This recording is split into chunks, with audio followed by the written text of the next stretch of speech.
السلام علیکم ورحمۃ اللہ وبرکاتہ۔ جب بھی آپ کو اپنے کسی پیارے کی یاد آئے جو اس دنیا میں نہیں رہا ہے تو اس کے لیے دعا کیجیے۔ آپ میں سے بہت سارے لوگ کہتے ہیں کہ سعد بھائی آپ یہ اکثر کہتے ہیں، اس کے پیچھے وجہ کیا ہے؟ میں آپ کو آج احادیث مبارکہ کی روشنی میں چند وجوہات بتاتا ہوں۔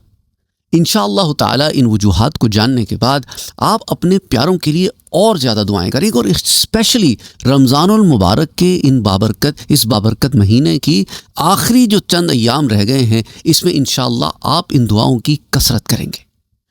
آغاز کرتے ہیں حدیث مبارکہ سے۔ حضرت ابی ہریرہ رضی اللہ تعالی عنہ روایت کرتے ہیں کہ حضور اکرم صلی اللہ علیہ وآلہ وسلم کے پیارے صحابی فرماتے ہیں کہ موت کے بعد جب میت کے لیے ایک درجہ بلند کیا جاتا ہے تو وہ عرض کرتی ہے کہ اے میرے رب، یہ کیا ہے؟ ایسا کیا معاملہ ہو گیا کہ تو نے میرے درجے کو میری موت کے بعد بلند کر دیا؟ تو اس سے کہا جاتا ہے کہ تیرے بیٹے نے تیرے لیے بخشش کی دعا کی ہے، یہ اسی استغفار کی وجہ سے ہے کہ اللہ نے تیرے درجے کو بلند کر دیا۔ سبحان اللہ، سبحان اللہ، سبحان اللہ۔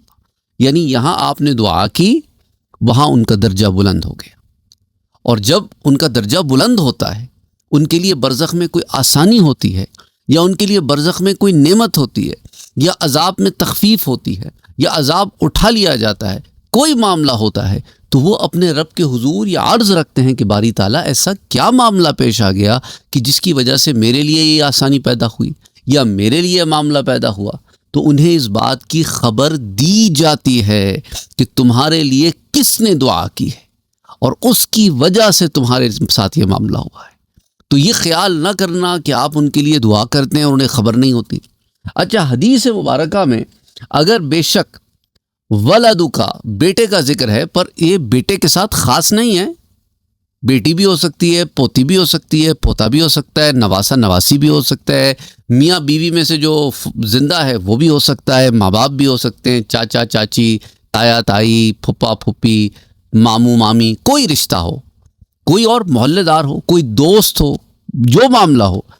تو اس لیے جو ہے اس کو ادھر ہی نہ روکے، کیونکہ حدیث مبارکہ میں بعض دفعہ ایک رشتے کا بیان کیا جاتا ہے جو سب سے قریبی رشتہ ہوتا ہے، اور دوسرا اس رشتے کے بیان کرنے کا مقصد یہ بھی ہوتا ہے کہ کبھی اولاد ماں باپ کو بھول جاتی ہے، اسپیشلی بیٹے جو ہیں وہ کبھی ایسے مصروف ہو جاتے ہیں اپنی فیملی میں کہ وہ ماں باپ کو اس لیول کے اوپر آ کے نہیں یاد کر رہے ہوتے جس لیول پہ انہیں یاد کرنا چاہیے، ان سینس ان کے لیے دعا کرنی چاہیے۔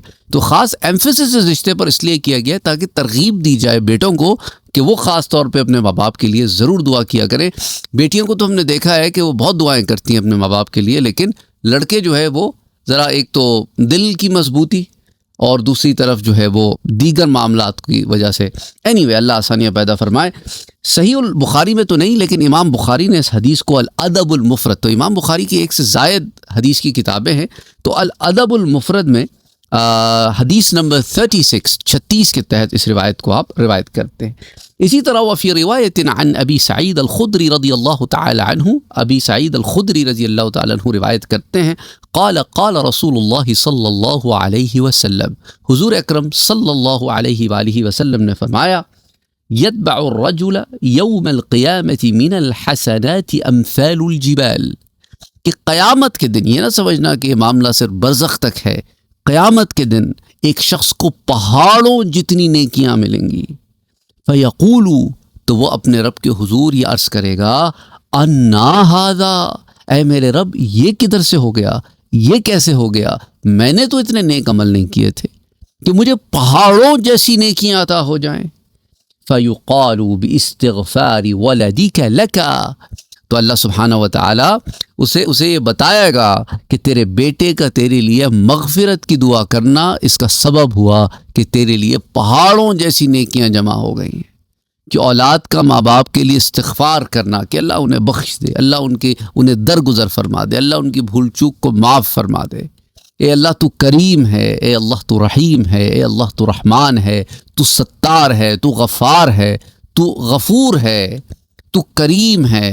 اے اللہ تو کرم فرما دے، تو ان کو معاف کر دے، ان پہ رحم فرما دے، ان کے گناہوں کو تو ڈھانپ لے، بہت سارے دعائیں ہیں جس سے آپ، اسی طرح قرآن کریم میں ایک دعا آتی ہے رب ارحمہما کما ربیانی صغیرا، اے میرے رب ان کے حال پہ رحم فرما جیسا کہ انہوں نے میرے حال پہ رحم کیا جب کہ میں چھوٹا تھا، کچھ کر نہیں سکتا تھا، تو نے ان کے دل میں رحم ڈال دیا، تو میرے سارے کام جو ہے تو ان کے ذریعے کروا دیتا تھا، تو باری تعالیٰ آج انہیں بھی رحم کی ضرورت ہے، تو ان کے معاملے میں رحم فرما۔ یہ دعا صرف زندگی میں ماں باپ کے لیے نہیں بلکہ ان کے یہاں سے جانے کے بعد بھی آپ پڑھ سکتے ہیں۔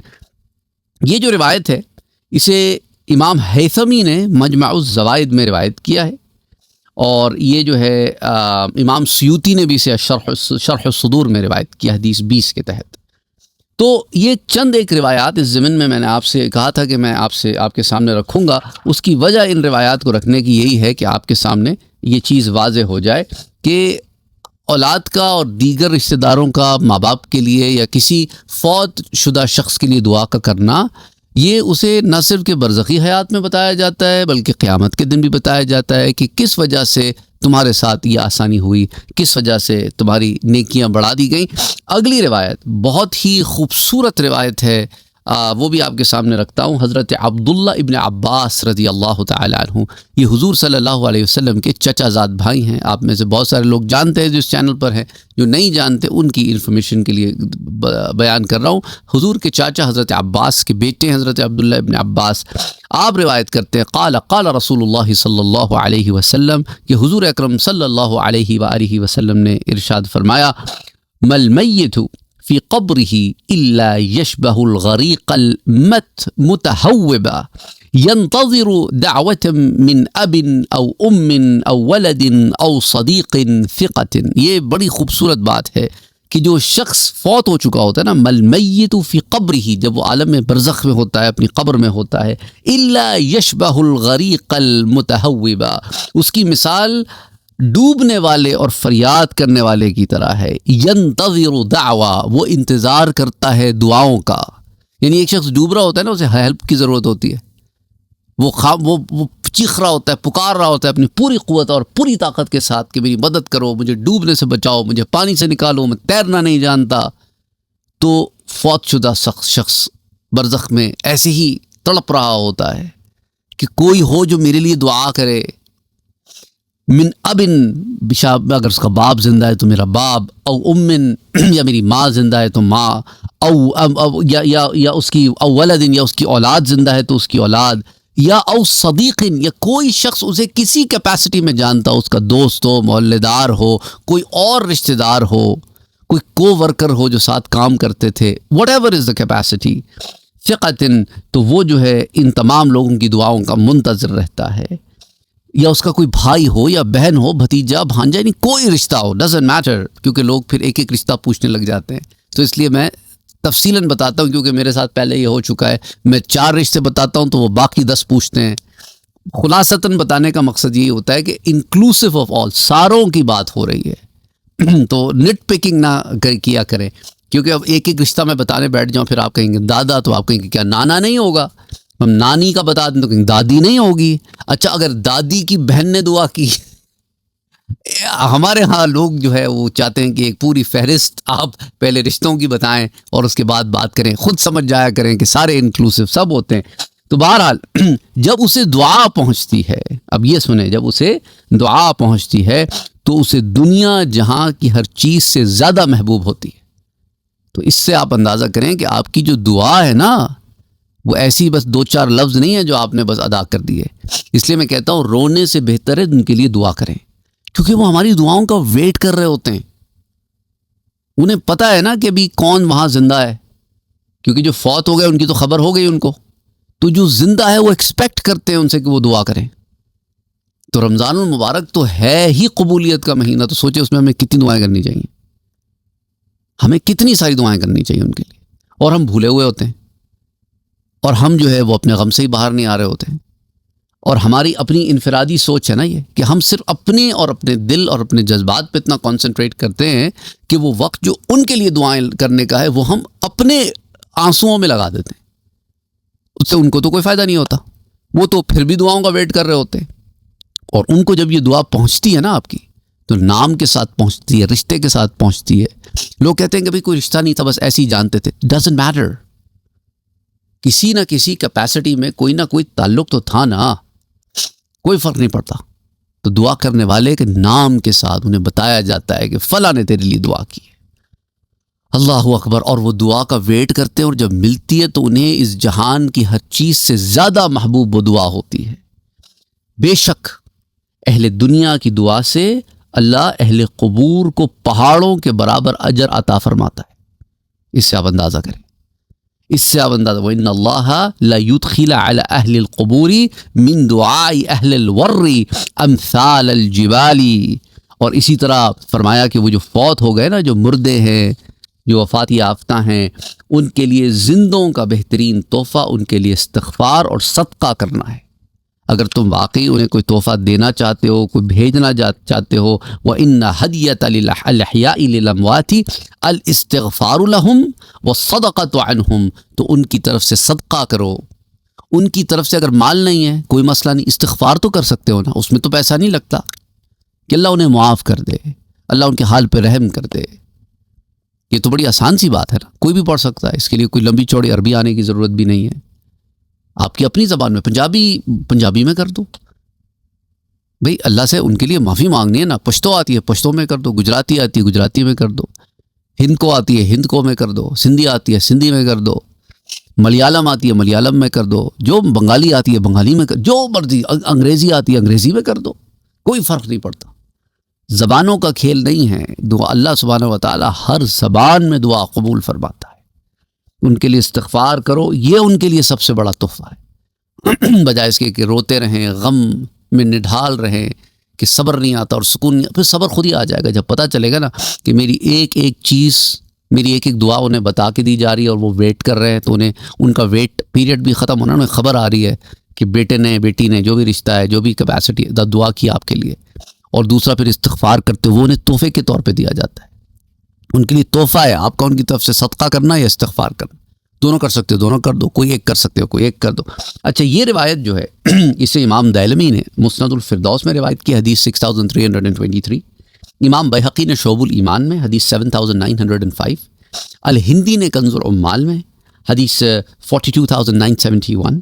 اور الخطیب التبریزی نے مشکات المصابیح میں حدیث 2355. اور امام غزالی نے احیاء علوم الدین میں جلد 4 492 صفحہ نمبر. یہ بھی میں بتاتا چلوں، پہلے بھی بتا دیا. لوگ کہتے ہیں یار ایک آدھ دو بتا دیا کریں ریفرنسز، آپ تو پورا پیراگراف پڑھ دیتے ہیں. وجہ کیا ہے؟ آپ کے علم میں اضافہ ہوگا. آپ میں سے کتنے لوگ امام دلمی کے نام سے واقف ہوں گے کہ آپ کو پتہ چلے کہ ان کی حدیث کا ایک ورک ہے مسند الفردوس کے نام سے. اسی طرح امام بیہقی کے نام سے آپ میں سے بہت سارے لوگ نہ واقف ہوں تو آپ یہ نہیں جانتے ان کی کتاب شعب الایمان بھی ہے، دلائل النبوہ جو سیرت النبی صلی اللہ علیہ وسلم پہ لکھی ہوئی، شاید اس سے واقف ہوں. اسی طرح الہندی ہیں، ان کی بڑی مشہور حدیث کی کتاب ہے، بہت بڑا ذخیرہ ہے، کنز العمال. ہو سکتا ہے آپ بہت سارے لوگ اس کو نہ جانتے ہوں. اسی طرح آپ خطیب التبریزی سے واقف نہ ہو جن کی مشکات المصابیح ہے. امام غزالی سے واقف ہو لیکن احیاء علوم الدین سے واقف نہ ہو. تو آپ کے علم میں اضافے کے لیے علماء کا نام اور ان کی کتابوں کا نام رکھتا ہوں تاکہ آپ کے علم میں اضافہ ہو. کتنے لوگ ہیں جو اس چینل سے جڑے ہوئے ہیں، آپ کو یقین نہیں آئے گا کہ ان کے علم میں اضافہ ہو رہا ہے اور پچھلے کئی سالوں سے ہو رہا ہے. اور سنتے سنتے سنتے سنتے انہیں کتنے علماء کا، ائمہ کا نام پتہ چل گیا، ان کی کتابوں کے بارے میں انہیں علم ہو گیا. اب وہ بے خبر نہیں ہیں. جب وہ کبھی وہ نام کہیں پہ بھی سنیں گے وہ کہیں گے ہاں ہمیں سنا ہے، ہم تک یہ علم پہنچ گیا ہے. علم پہنچانے والے کا نام ضروری نہیں ہے، وہ مجھے یاد رکھیں یا نہ رکھیں، that's not important. I am not important. میں تو صرف ایک برج ہوں علم اور آپ کے درمیان.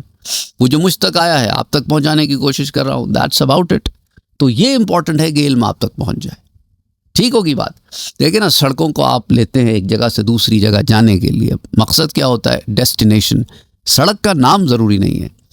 اچھا، اسی طرح آ جائیں اگلی روایت کی طرف. حضرت عبداللہ ابن عمر رضی اللہ تعالی عنہ سے روایت کرتے ہیں، حضور اکرم صلی اللہ علیہ وآلہ وسلم نے ارشاد فرمایا، جب کوئی شخص نفلی صدقہ کرے اور اس کو اپنے والدین کی طرف سے کر دے، یعنی کہ اے اللہ میں اتنا صدقہ اپنے ماں کی طرف سے کرتا ہوں، یا اتنا صدقہ اپنے باپ کی طرف سے کرتا ہوں، یا مسجد میں کوئی ہیلپ ہو گئی، کسی غریب کی مدد ہو گئی، کسی بیوہ کی، یتیم کی، کوئی ایسی عام صدقہ کر دیا، کسی کار خیر میں پیسے لگا دیے، what ever is the case. تو جب آپ ایسا کرتے ہیں تو اس کے والدین کو تو پورا اجر ملتا ہے، جبکہ اس کے اپنے اجر میں سے بھی کچھ کمی نہیں آتی. سبحان اللہ. یعنی آپ نے رمضان المبارک میں 1000 روپے دے دیے، مثال کے طور پہ 1000 روپے دے دیے آپ نے، کہا کہ یہ میرے والد کی طرف سے اور یہ 1000 روپے میری والدہ کی طرف سے ہے. تو 1000 روپے والد کی طرف سے گئے، 1000 روپے والدہ کی طرف سے گئے. ان کو اس 1000 روپے کا پورا اجر ملا، اور آپ کو 2000 کا اجر ملا. آپ کے 2000 کے صدقے کے اجر میں کوئی کمی نہیں آئی، اور ان کو بھی اتنا ہی اجر مل گیا جو اتنی کوانٹٹی آپ نے ان کے لیے دی ہے. یہ اللہ کی شان کریمی ہے، اس کے خزانوں میں کمی کوئی نہیں ہے. وہ جس کو چاہے جتنا چاہے بخش دے، کسی کے اس میں کمی کیے بغیر. اس لیے یہ نہیں کہ اگر آپ نے کسی کی طرف سے صدقہ کر دیا تو آپ کو کچھ نہیں ملے گا، سارا کچھ اس کو مل جائے گا، آپ کو شاید نیت کا کچھ اجر مل جائے. نہیں، آپ کو بھی پورا اجر، ان کو بھی پورا اجر. اس روایت کو پھر بتاتا ہوں حدیث کی کچھ کتابوں کے نام. ان میں سے ایک امام طبرانی کی المعجم الاوسط ہے، اسی طرح امام طبرانی کی المعجم الکبیر ہے، معجم الصغیر ہے، یہ معجم الاوسط میں آتی ہے روایت 7726. اور امام ہیثمی نے اسے مجمع الزوائد میں بھی روایت کیا ہے.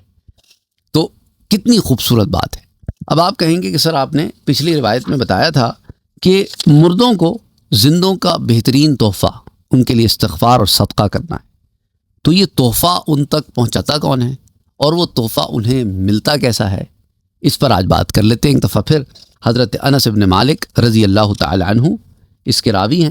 قالا، وہ روایت کرتے ہیں، سمعت رسول اللہ صلی اللہ علیہ وسلم یقول، حضور اکرم صلی اللہ علیہ وسلم کی زبان مبارک سے انہوں نے اسے سنا ہے کہ حضور نے فرمایا کہ جب اہل خانہ میں سے کوئی اپنے فوت شدہ عزیز کے لیے صدقہ و خیرات کر کے ایصال ثواب کرتا ہے تو اس کے اس ثواب کا تحفہ حضرت جبرائیل علیہ السلام ایک خوبصورت تھال میں رکھ کر اس قبر والے کے سرہانے جا کر پیش کرتے ہیں اور کہتے ہیں کہ اے صاحب قبر، تیرے فلاں عزیز نے یہ ثواب کا تحفہ بھیجا ہے، اسے قبول کر. یہ ابھی روایت رہتی ہے. اس کے ان الفاظ پہ غور کریں کہ جب آپ یہ کام کرتے ہیں نا، اب وہ تھال کیسا ہوتا ہے، وہ تحفے کی کیا نوعیت ہوتی ہے، یہ ہمیں نہیں پتا. موسٹ لائکلی ہماری عقلوں سے ماورا کوئی شے ہے. یاد رکھیں، میں نے آپ کو کئی عالموں کے بارے میں بتایا. اب ان عالموں میں چیزوں کی کیفیت کیا ہے ہم نہیں جانتے. اس سے قریب ترین جو ہماری انڈرسٹینڈنگ ہے نا، اس کو یہاں بیان کر دیا گیا ہے کہ ایک تھال ہے. تھال سمجھتے ہیں آپ کو، بڑا سا کوئی ڈش یا بڑی سی کوئی آپ سمجھ لیں سرونگ ٹرے سمجھ لیں آپ، ٹھیک ہے. اس کے اندر اب وہ تحفے کی کیا نوعیت ہوتی ہے وہ ہمیں نہیں سمجھ میں آئے گا بھائی، اس لیے بتایا نہیں گیا. اب وہ لے کے جا کے صاحب قبر کے آنر میں اس کے سرہانے پہ جا کے نام لے کر کے یہ کس نے تھال بھیجی ہے، یہ کس نے تحفہ بھیجا ہے. جس دنیا میں ہوتا ہے نا، آپ کسی کو پرانے زمانے میں افطاریاں لوگ بھیجتے تھے اور ٹریز میں بھیجتے تھے. اب تو نہیں پتا مجھے کیا معاملہ، افطاریاں لوگ بھیجتے بھی ہیں کہ نہیں یہ بھی نہیں پتا. تو وہ ایک تھال میں اس تحفے کو لے کے جا کے نام لے کے، اس لیے میں نے کہا نا، یہ نہ سمجھنا کہ آپ نے کچھ کیا تو انہیں خبر نہیں ہوتی. نہ صرف کہ خبر ہوتی ہے، نام کے ساتھ خبر ہوتی ہے. اور وہ جو انتظار کر رہے ہوتے ہیں نا، تو ان کا انتظار بھی ختم ہوتا ہے. اللہ نے حضرت جبرائیل علیہ السلام کو اس کام پہ مامور کیا ہے. اور اس سے آپ دیکھیں، آپ کہیں گے بھائی اس طرح تو کروڑوں لوگوں کے لیے، اربوں لوگوں کے لیے دعائیں کر رہے ہوتے ہیں، صدقے کر رہے ہوتے ہیں. تو اللہ سبحانہ و تعالیٰ نے نا، دیکھیں اس عالم میں تو یہ معاملہ ہے کہ ایک شخص ایک وقت میں ایک جگہ ہو سکتا ہے.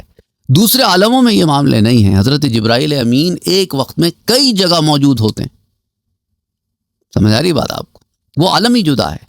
جیسے ملک الموت کئی لوگوں کی روح ایک ساتھ قبض کر لیتے ہیں اور خود جاتے ہیں بنفس نفیس، اور مختلف شکلیں ایک ہی وقت میں اختیار کر لیتے ہیں کہ ایک ہی وقت میں کافر کی بھی روح قبض کر رہے ہیں اور اسی لمحے میں ایک مومن کی روح بھی قبض کر رہے ہیں، اور دونوں حضرت ملک الموت کو الگ الگ حال میں دیکھتے ہیں ایک ہی لمحے میں. تو ان اللہ علی کل شیء قدیر، اللہ ہر شے پہ قدرت رکھتا ہے. یہ ہم ہیں کہ ہماری ایک لمیٹڈ کیپیسٹی ہے. ہم نے ہر چیز کو اپنی عقل میں سمانے کی کوشش کی ہے کہ جو چیز میری عقل میں نہیں آتی وہ ہو نہیں سکتی. یہ ہماری سب سے بڑی غلطی ہے. اس لیے حضرت جبرائیل جاتے ہیں اور کہتے ہیں کہ اے صاحب قبر، فلاں نے تیرے لیے تحفہ بھیجا ہے، اسے قبول کر. تو وہ آپ کی بہاف پہ درخواست کر رہے ہیں. کون؟ حضرت جبرائیل علیہ السلام. تو وہ شخص اسے قبول کر لیتا ہے، اور یہ نہیں کہ صرف قبول کر لیتا ہے، وہ اس پر خوش ہوتا ہے. اب چاہتے ہیں نا وہ وہاں خوش ہوں. پہلے بھی میں نے آپ کو بتایا وہ کس چیز سے خوش ہوتے ہیں؟ وہ زندوں کا بہترین تحفہ ان کے لیے استغفار اور صدقہ کرنا ہے، اور آپ کی دعاؤں کا وہ ویٹ کرتے ہیں، جب ملتی ہے تو خوش ہوتے ہیں۔ تو اب جب انہیں یہ پروٹوکول کے ساتھ چیز پہنچائی جاتی ہے تو وہ خوش ہوتے ہیں، اور صرف خوشی نہیں ہوتے صرف قبول ہی کر لیا اور خوش ہو گئے، نہیں، اور دوسرے قبر والوں کو خوشخبری بھی سناتے ہیں۔ عالم برزخ میں جو ان کے مقام میں یا ان کے آس پاس جو لوگ ہوتے ہیں وہ آپس میں ڈسکشن کرتے ہیں۔ جیسے آپ کے پاس گھر میں 10 لوگ رہ رہے ہوں اور کسی ایک کو تحفہ ہے تو وہ کھول کے بتاتا ہے نا، یار میرے لیے تحفہ ہے، تو سارے بیٹھ کے دیکھتے ہیں کہ تو سبحان اللہ یار کیا بات ہے یار، you are a lucky man, right? تو وہ کہتے ہیں کہ وہ خوشخبری بھی سناتا ہے، اور اس کے پڑوسیوں میں سے یہ بڑا ایک ایسا ہے جس پر ہم نے اور آپ نے بڑا غور کرنا ہے، اور اس شخص کے پڑوسیوں میں سے جن کو اس قسم کا کوئی تحفہ نہ ملا ہو وہ غمگین ہوتے ہیں، جن کو لوگ بھول گئے ہوں، یاد نہ کرتے ہوں، دعائیں نہ کرتے ہیں ان کے لیے، زندہ ہوں، پہچاننے والے، جاننے والے، لیکن انہیں بھول بیٹھے ہوں۔ اللہ اکبر، اللہ اکبر۔ ہیں ایسے شقی القلب بدبخت لوگ جو اپنے پیاروں کو بھول بیٹھے ہیں۔ اللہ ہدایت دے، اللہ ہدایت دے۔ اچھا، یہ روایت امام طبرانی نے المعجم الاوسط میں روایت کی ہے، حدیث جو ہے 6504، اور امام ہیثمی نے اسے مجمع الزوائد میں روایت کیا ہے، جلد نمبر 3 صفحہ نمبر 139۔ کتنی خوبصورت روایت ہے، کتنی خوبصورت روایت ہے، ایک لمحے کو سوچیں۔ اللہ اکبر، اللہ اکبر۔ اچھا، اسی طرح حضرت انس رضی اللہ تعالیٰ عنہ سے ایک روایت آتی ہے کہ انہ سأل رسول اللہ صلی اللہ علیہ وسلم، تو حضور اکرم صلی اللہ علیہ وسلم سے یہ پوچھا انہوں نے کہ یا رسول اللہ، اگر ہم اپنے فوت ہونے والوں کے لیے صدقہ کریں اور حج کریں اور ان کے لیے دعائیں کریں تو کیا ان سب چیزوں کا ثواب ان کو پہنچے گا؟ تو حضور اکرم صلی اللہ علیہ وآلہ وسلم نے فرمایا ہاں، اور وہ اس سے اس طرح خوش ہوتے ہیں جیسے تم میں سے کوئی کسی کو تشتری تحفے میں دے تو وہ خوش ہوتا ہے۔ جیسے تم لوگ آپس میں گفٹ ایکسچینج سے خوش ہوتے ہو نا، تو یہ تمہارا ان کے لیے گفٹ ہے کہ تم یہاں بیٹھ کے انہیں گفٹ دو اور وہ اس سے خوش ہوتے ہیں۔ اس روایت کو امام بدر الدین عینی نے روایت کیا ہے۔ بخاری شریف کی شروحات ہوتی ہے نا، بخاری شریف کی شرح ہوتی ہے، ایکسپلینیشنز آف دا احادیث ان صحیح البخاری، صحیح البخاری میں جو حدیثیں آتی ہیں ان کی ایکسپلینیشن کی جو کتابیں ہوتی ہیں، ان میں جو ایک پائے کی چوٹی کی بخاری کی شرح ہے وہ عمدۃ القاری ہے۔ جیسے فتح الباری ہے، تیسیر الساری ہے، ویسے عمدۃ القاری ہے، اس کی جلد 3 صفحہ 119 پر۔ تو یہ چند ایک روایات تھی جو میں آج آپ کے ساتھ شیئر کرنا چاہتا تھا۔ ہو سکتا ہے ان میں سے بعض روایات آپ نے پہلے بھی سنی ہوں، بعض روایات آپ پہلی دفعہ سن رہے ہوں، ہو سکتا ہے ساری روایات آپ سن چکے ہوں، ہو سکتا ہے ان میں سے کوئی روایت نہ سنی ہو۔ بہرحال ہمارا کام ہے علم کا پہنچا دینا۔ اگر آپ کے علم میں اضافہ ہوا ہو، آپ کے لیے ایک تسلی کا سامان ہوا ہو، آپ کو ایک ڈائریکشن ملی ہو، تو دعا کر دیجئے گا۔ کبھی کبھی لوگ اس الجھن کے شکار بھی ہو کے کمنٹ کر دیتے ہیں کہ کیا تم وہی باتیں کرتے رہتے ہو۔